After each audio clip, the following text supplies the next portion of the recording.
Biotechnology है ना, जीव विज्ञान में प्रौद्योगिकी पढ़ रहे हैं, ठीक है कि नहीं है?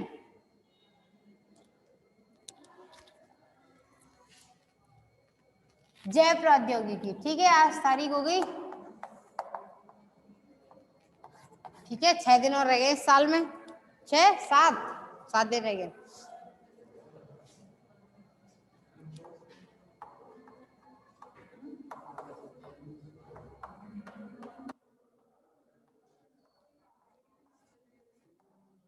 देखो भाई, कुछ भी पढ़ने से पहले ना आज एक छोटा, कल जो पढ़ाया था वो समझ में आ गया होगा कि बायोटेक्नोलॉजी का कहाँ कैसे इस्तेमाल किया जा रहा है, ठीक है ना। तो बायोटेक्नोलॉजी कहाँ कहाँ काम में ली जा रही है, चिकित्सा के क्षेत्र में, कृषि के क्षेत्र में, इन सब क्षेत्रों में काम आ रही है कि नहीं आ रही है? आ रही है ना। तो लाइफ स्टाइल बेटर हो रही है, किसकी वजह से? सूक्ष्म जीवों की वजह से। और यही क्या है, बायोटेक्नोलॉजी का एम है, उद्देश्य है कि हमें क्या करना है, सूक्ष्म जीवों का तकनीकी रूप से प्रयोग करना है और उसके बाद अपनी जीवन को अच्छा से अच्छा बनाना है, ठीक है। तो अब आगे बात करते हैं कि एक वर्ड बताओ, प्रोटोप्लास्ट, वो क्या होता है? प्रोटोप्लास्ट,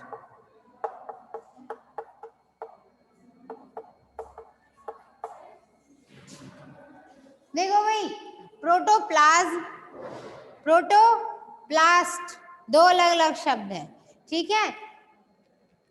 बताया था शायद। कोशिका होती है, इसमें केंद्रक होगा, केंद्रक के अंदर जो द्रव्य वो केंद्रक द्रव्य, बाहर है जो कोशिका द्रव्य, दोनों मिलके जीव द्रव्य। जीव द्रव्य को क्या कहते हैं? प्रोटोप्लाज्म। प्रोटोप्लाज्म मतलब क्या होता है? जीव का द्रव्य, जीव द्रव्य। अगर कोशिका भित्ति चारों तरफ से, सही बताया, कोशिका भित्ति हटा दी जाए, यानी कि पादप कोशिका, जब कोशिका भित्ति रहित है तो उसे ही क्या कह देते हैं? प्रोटोप्लास्ट। कभी एक ही कोशिका से पूरे पौधे का निर्माण सुना है? एक कोशिका से पूरे पौधे का निर्माण होता है तो उस कोशिका को टोटिपोटेंट सेल कहते हैं, सही बोला पुष्पेंद्र, ठीक है ना। इसके अलावा क्या है, कोशिका कि इस क्रिया, इस टेंडेंसी को, इस काबिलियत को क्या बोलते हैं? उसके अंदर ये गुण है ना पूरे पौधे को बनाने का, तो उस गुण को क्या बोलेंगे? टोटिपोटेंसी, पूर्ण सशक्तता, ठीक है ना, पूर्ण सशक्तता होती है। अच्छा, तो इसी तरीके से पौधे के किसी विशेष भाग से ऊतक लिए जाएं और उनका संवर्धन किया जाए, मतलब उन्हें पोषित किया जाए विशेष माध्यम दे करके, तो उसे हम क्या बोलेंगे? बताओ। संवर्धन माध्यम, ठीक है। पौधा मतलब किसी पेड़ के किसी हिस्से के ऊतक ले लिए, ऊतक लेने के बाद उन्हें एक मीडियम में रखा, उस मीडियम में वो उगेंगे, तो उस मीडियम को, उस माध्यम को क्या कहते हैं? संवर्धन माध्यम, ठीक है ना। और उस पौधे को क्या बोलेंगे हम, जो भाग लिया गया है? कर्तोतक या कैलस, ठीक है ना। बच्चे सब होशियार हैं। तो आगे अपना आज का जो टॉपिक है वो क्या है? पादप ऊतक संवर्धन।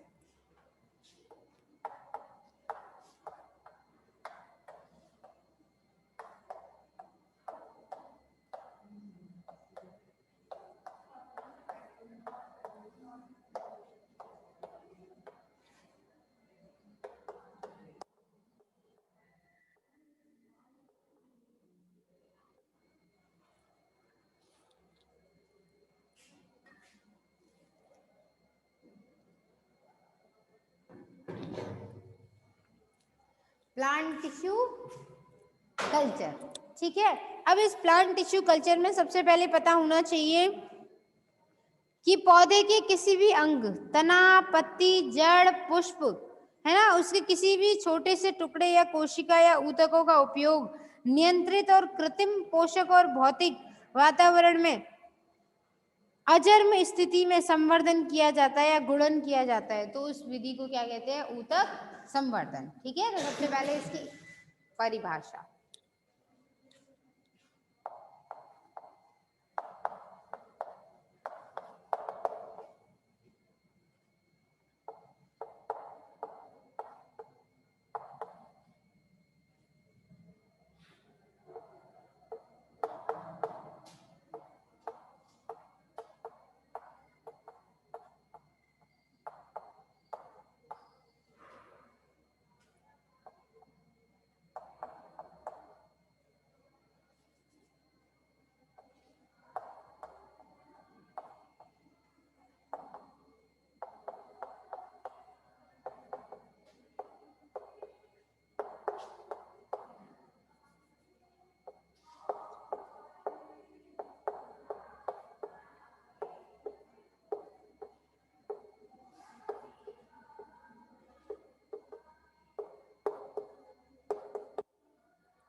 है या कहलाता है। ठीक है, अब इसमें ऊतकों का या अंगों का या कोशिकाओं का,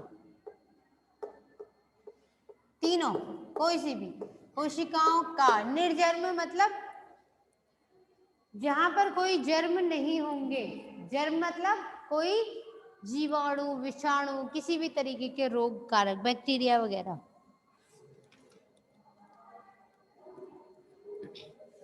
जिस पौधे से किसी ऊतक को निकाला जाता है उस पौधे को क्या कहते हैं? मात्र पादप। ठीक है, और मात्र पादप के बाद ऊतक जो प्रयुक्त किया जाएगा वो विशेष स्थान का होगा। उस कोशिका या उस ऊतक को क्या बोलेंगे? कर्तोतक। और फिर उसे क्या किया जाएगा? निर्जर्म अवस्था में रखा जाएगा। निर्जर्म अवस्था कैसे आती है? मशीनें होती हैं। पहले तो कांच के अंदर ही संवर्धन किया जाता है। एक बार कांच के बर्तनों के अंदर ही क्यों होता है संवर्धन, बताओ? बाकियों में क्यों नहीं होता? स्टील में भी तो कर सकते हैं। पहली बात, कांच किसी से रासायनिक क्रिया नहीं करेगा आसानी से। दूसरी चीज, आपको हर चीज आर पार साफ साफ दिखाई देगी कि अंदर की प्रोग्रेस क्या है, प्रोसेस क्या है। लेबोरेटरी में कांच ही इसलिए इस्तेमाल किया जाता है। ठीक है, अब जैसे आप किसी रेस्टोरेंट में गए, कई बार वो आपको स्टील के गिलास में ले आया है ना खाना, तो आप पसंद करोगे? क्योंकि आपको नहीं पता है कि स्टील के गिलास में पानी कैसा है, साफ है या गंदा है। मान लो थोड़ा अंधेरा हुआ, लाइट चली गई और आप फिर खा रहे हो, पी रहे हो उसमें से, तो उस पानी में कुछ गिर भी गया तो आसानी से नहीं दिखेगा ना, नहीं पता चलेगा। उसमें गंदगी लगी होगी तब भी नहीं पता चलेगा, लेकिन कांच का गिलास है तो आपको तुरंत पता चल जाएगा, है ना। उसके रंग में ही बदलाव होते ही आप कह दोगे पानी सेफ नहीं है, सही नहीं है। ठीक ऐसे ही कोशिका के अंदर क्या बदलाव आ जाए या पोषक माध्यम में क्या बदलाव आ गया, उसका रंग वगैरह बदल गया या फफूंदी वगैरह उग गई, नीचे लग गई, ऊपर नहीं लगी है, ऊपर से साफ दिख रहा है, नीचे उसमें गड़बड़ी हो गई, तो इसलिए क्या होना चाहिए? कांच के वेसल्स इस्तेमाल किए जाते हैं। ठीक है, और जिस पौधे से लिए जाएंगे उसे क्या बोलेंगे? मात्र पादप। अब इसकी एक छोटी सी समरी और समझ लो आप। फंगस मतलब थैलस, थैलस का मतलब होता है जब किसी पौधे को जड़, तना, पत्ती में, थैलस या कैलस, थर्मस से थैलस, ये ना, ये पूछ रहे हो। थैलस का मतलब है सुकाए, यानी कि बॉडी। जिस पौधे की जड़, तना, पत्ती, जिस पौधे के शरीर को जड़, तना, पत्ती आदि में विभेदित नहीं किया जा सकता है, जो केवल सीधा धागे जैसा हो या गोल हो, जैसा भी हो, इसमें क्या बताओगे तुम कहां से शुरू है कहां से खत्म है, तो उसे बोलते हैं थैलस। ठीक है, एल्गी वगैरह में पढ़ा होगा। ठीक है, हाँ, थैलस और कैलस में बहुत अंतर है। ठीक, मास्क लगा के रहोगे। ठीक, हाँ हाँ, मैं समझ सकती हूँ, ऐनक वालों को समस्या हो जाती है, भाप बन के ऊपर आ जाती है।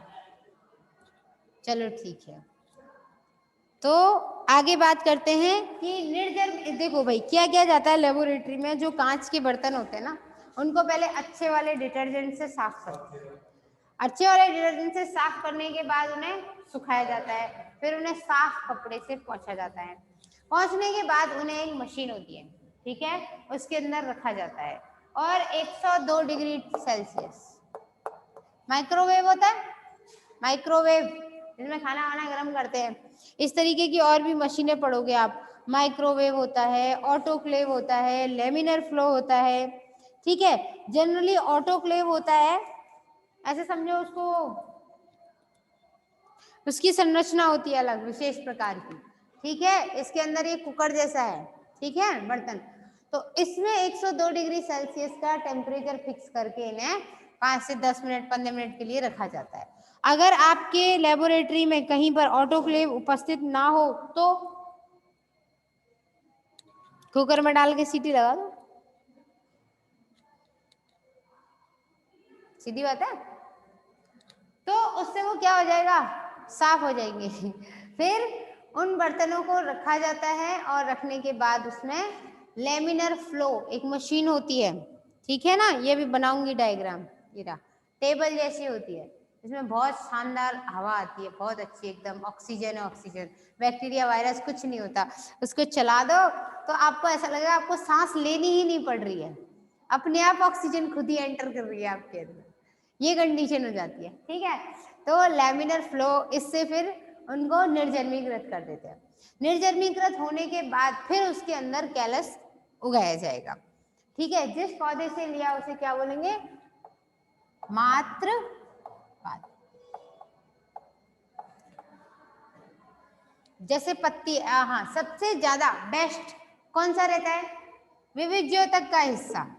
किसी भी पौधे में ऊतक पड़े हैं ना आप लोगों ने, ऊतक पौधों में 2 प्रकार के ऊतक होते हैं, कौन कौन से, विविध्योतक और मेरिस्टेमेटिक टिश्यू और परमानेंट टिश्यू, स्थायी ऊतक।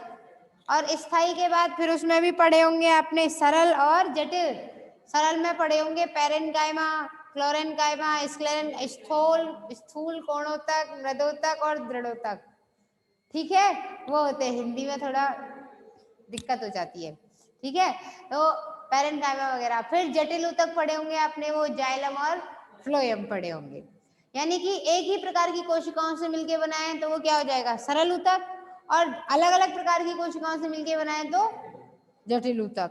अच्छा, कई बार ऊतक की परिभाषा देते हैं बच्चे कि वे कोशिकाओं का वह समूह जो उत्पत्ति और कार्य की संरचना की दृष्टि से समान हो, उसे ऊतक कह देते हैं। ये परिभाषा गलत है, क्यों, उत्पत्ति की दृष्टि से तो समान है, सही बात है, लेकिन कार्य और संरचना की दृष्टि से कैसे समान हो गया बताओ। जाइलम को देखो आप, जाइलम में क्या क्या है, वाहिकाएं, जाइलम फाइबर, जाइलम मृदुतक, है ना, यही तो होता है जाइलम पैरेन्काइमा, जाइलम फाइबर्स, और वाहिकाएं और वाहिनिकाएं। अब वही वाहिकाएं और वाहिनिकाएं तो वाटर का सप्लाई करती है, पानी को, जल को इधर से उधर स्थानांतरित करती हैं। जो पैरेन्काइमा है, जाइलम पैरेन्काइमा, वो तो सपोर्ट में है, फाइबर तो सपोर्ट में है, तो काम तो नहीं कर रहे ना, वो हेल्प ही तो कर रहे, लेकिन सब कंपोनेंट मिलकर के बना क्या रहे हैं, जाइलम। तो आप एकदम से ये नहीं कह सकते हो, कि संरचना की दृष्टि से भी कहाँ है समान, बताओ। वाहिकाओं की संरचना अलग होती है, वाहिनिकाओं की अलग होती है। फ्लोएम फाइबर अलग होता है, फ्लोएम सीव ट्यूब्स अलग होते हैं, है ना। कंपेनियन से 4 नलिकाएं, सहकोशिकाएं, सबके अलग अलग संरचना है। तो केवल उत्पत्ति की दृष्टि से कोशिकाओं का समूह जो सही होता है और समूह मिलकर के एक ही काम करता है, तब उसे क्या बोलते हैं हम, ऊतक। आई बात समझ में? हाँ, कुछ पुरानी जो भ्रांतियां हैं वो ठीक कर देनी चाहिए, ठीक है। अब सुन लो भाई, यहाँ ऊतक कौन कौन से होंगे। सबसे ऊपर विविध्योतक 3 प्रकार के होते हैं ना। विविध्योतक को क्या कहते हैं, मेरिस्टेम। मेरिस्टेम, मेरिस्टेम 3 प्रकार का होता है, कौन कौन सा, शीर्षस्थ,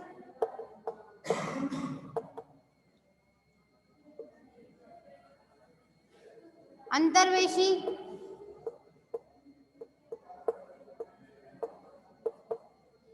और पार्श्व,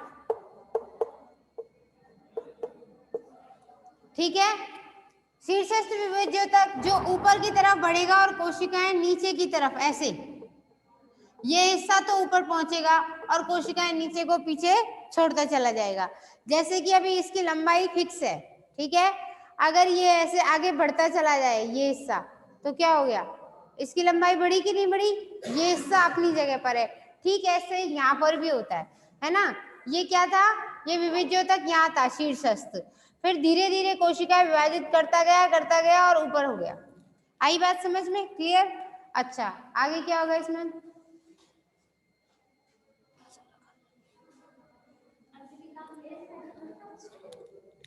तो मुझे लगा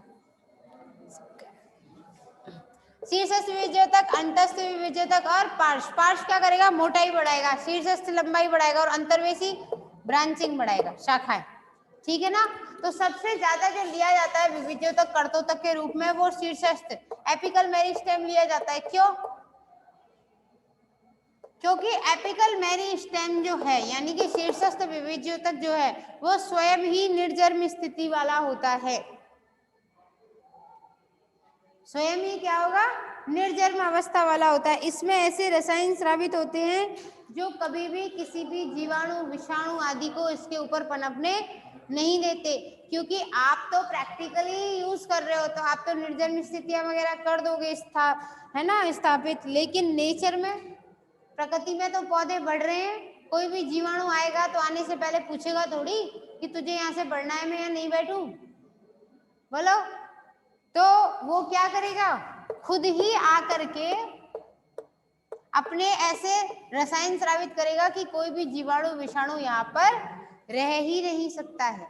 समझ आई बात। इसलिए सबसे बेस्ट जो ऊतक माना जाता है वो शीर्षस्थ विविध्योतक वाला ऊतक माना जाता है। यही हिस्सा जो है वो लिया जाता है, ठीक है ना। और इसको क्या बोलेंगे, कर्तोतक,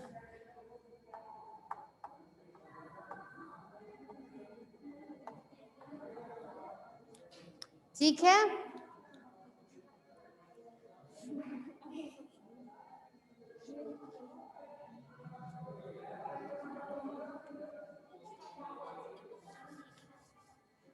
तो कर्तोतक के लिए क्या किया जाएगा, कर्तोतक का चयन, यानी कि हम सोचेंगे समझेंगे ना कि कहाँ से लेना है। सबसे बेस्ट तो यही माना जाता है एपिकल मेरिस्टेम। इसके अलावा फिर पत्ती वगैरह की कोशिकाओं से भी किया जा रहा है तो फिर तो पत्ती ली जाएगी ना।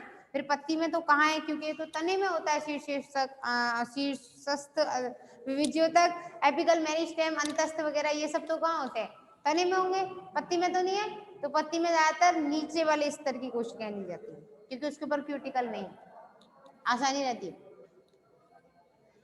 तो कर्तोतक का चयन हो गया, उसके बाद कर्तोतक को भी क्या किया जाएगा, निर्जर्म किया जाएगा। भाई विविध्योतक तो अपने आप में निर्जर्म अवस्था में होता है, लेकिन बाकी पत्ती वगैरह तो निर्जर्म अवस्था में नहीं है ना। तो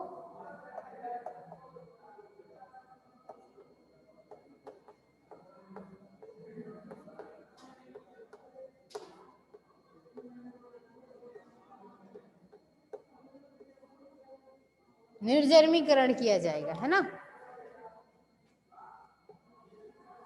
ठीक। अब निर्जमीकरण कर दिया, उसके बाद क्या होगा, सतह जो निर्जमित हुई है उस कर्तोतक का फिर क्या किया जाएगा, पोषण किया जाएगा, यानी कि उसे पोषक माध्यम में डाला जाएगा।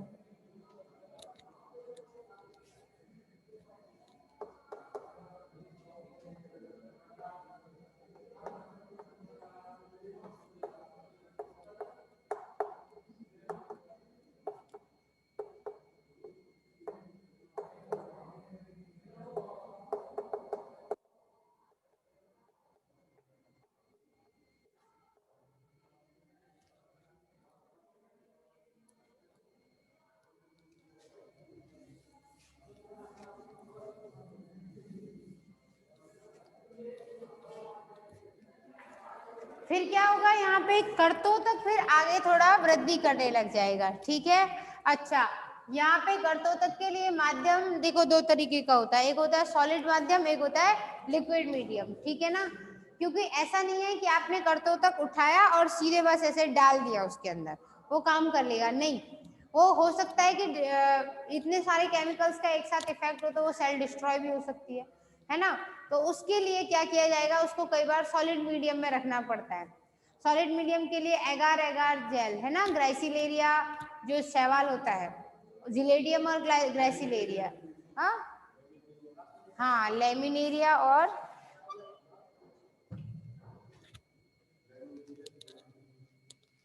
ये कुछ व्यवधान होते हैं ना, व्यवधान समस्या खड़ी कर देते।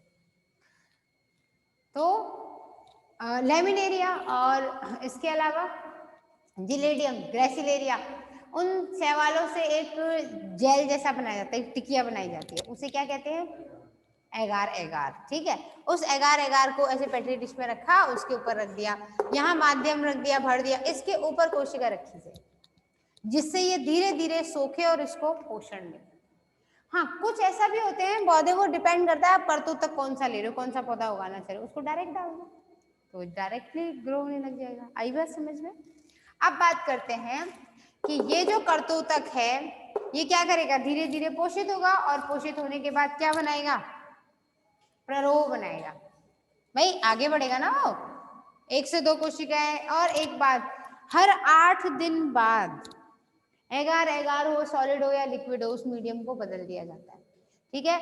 मीडियम स्कूग और मुराशिकी 2 साइंटिस्ट थे, उन्होंने दिया था, ठीक है। वैसे तो वो सब पूरा बताऊंगी ही, शॉर्ट में इतना याद रख लो उसमें क्या क्या होता है। एक तो नाना होता है और एक बाप होता है, ठीक है।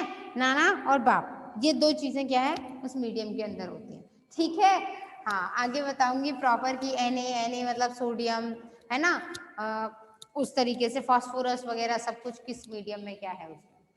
तो कर्तोतक का पोषण माध्यम में स्थानांतरण हो गया, स्थानांतरण होने के बाद अब उसमें क्या होगा, वो आगे बढ़ेगा, आगे बढ़ने के बाद क्या होगा, प्ररोह बनेगा, छोटी छोटी पत्तियां आएंगी उसमें 1 या 2, ठीक है। तो उसे बोलेंगे प्ररोह संवर्धन, ठीक है। प्ररोह संवर्धन के बाद फिर प्ररोह कल्चर का क्या किया जाता है, स्थायीकरण किया जाएगा। मतलब 1 से 8, 10, 32 कोशिकीय अवस्था आ गई ना, यहाँ बढ़ते बढ़ते आ गया, लगभग 16 से 32 कोशिकीय अवस्था में आ जाएगा। फिर क्या होगा, अब प्ररोह बन गया वो, मतलब उसकी स्थिति ऐसे हो चुकी है, उसमें पहली पत्ती आ गई। अब इसका क्या किया जाएगा, गुणन, प्ररोह, क्योंकि बहुत सारे बनाने, क्लोन बनाए जाएंगे, है ना। तो प्ररोह संवर्धन का प्रारंभ होने के बाद प्ररोह संवर्धन का स्थायीकरण किया जाता है, फिक्स कर देंगे इसमें।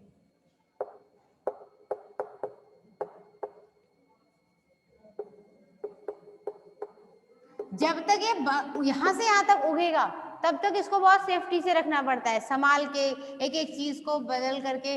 जब प्ररोह बन जाता है तो फिर प्ररोह संवर्धन का क्या किया जाएगा, स्थायीकरण किया जाएगा।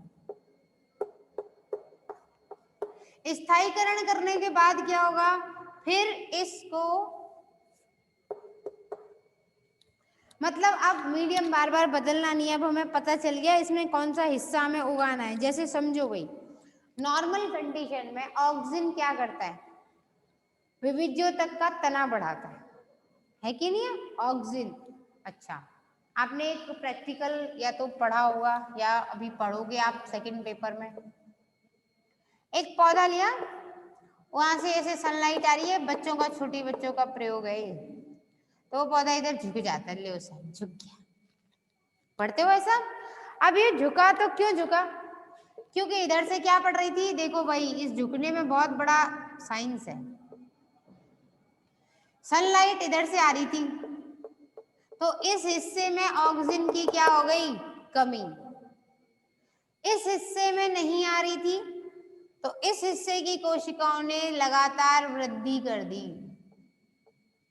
यहां बना नहीं, वहां बना, तो खिंचाव की वजह से टेढ़ा हो गया।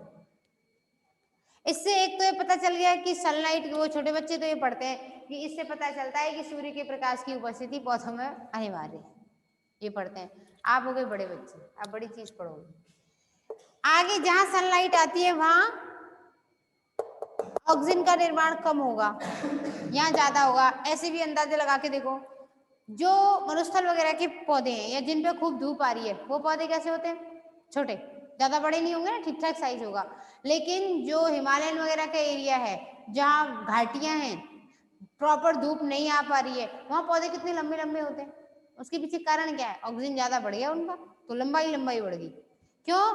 क्योंकि पौधे की चौड़ाई बढ़ने के लिए क्या चाहिए था उनको, जिब्रेलिन, साइटोकाइनिन। ठीक है। और एक बात, ऐसा अभी तक पता नहीं चला कि ऐसा होता क्यों है, ऐसा वैज्ञानिकों को ही नहीं पता चला है। प्राकृतिक रूप से ऑक्सीजन क्या करता है, अब अंग्रेजी लिख लेते हैं थोड़ी सी, है ना। ऑक्सीजन और दूसरा क्या है,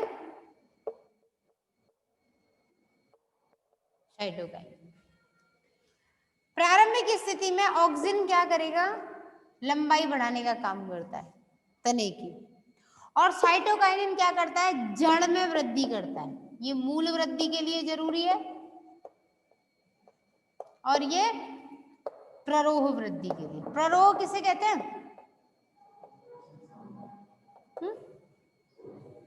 पौधे का वायवीय भाग, जिसमें तना, शाखाएं, पत्ती, फल, फूल सब कुछ आ जाता है, उसे क्या कहते हैं हम, प्ररोह।